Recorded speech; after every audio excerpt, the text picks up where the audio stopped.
Well, rice, of course, is a key staple in the Asian cuisine. It has a big share in local CPI baskets. In some economies, up to 7% of the CPI basket is rice. So it is concerning that we see the sharp rise in rice prices across the region.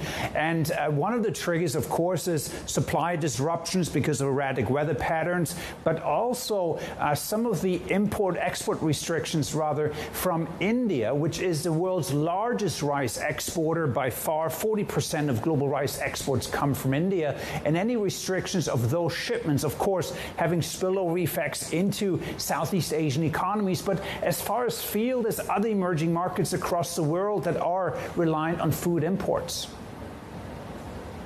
Indeed. And do you think India's rice export ban just exacerbates the problem?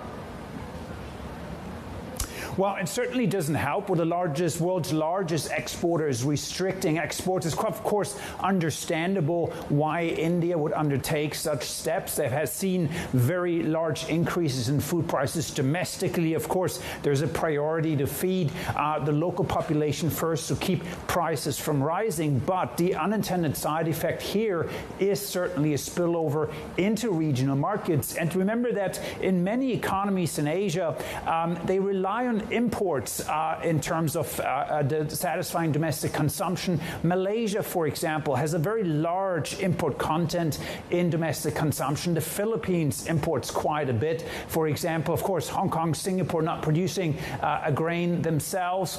But even in places like Indonesia, which is one of the largest producer itself, it is still vulnerable because it still requires imports to satisfy domestic demand. And so that's why you have these spillovers to the rest of the region.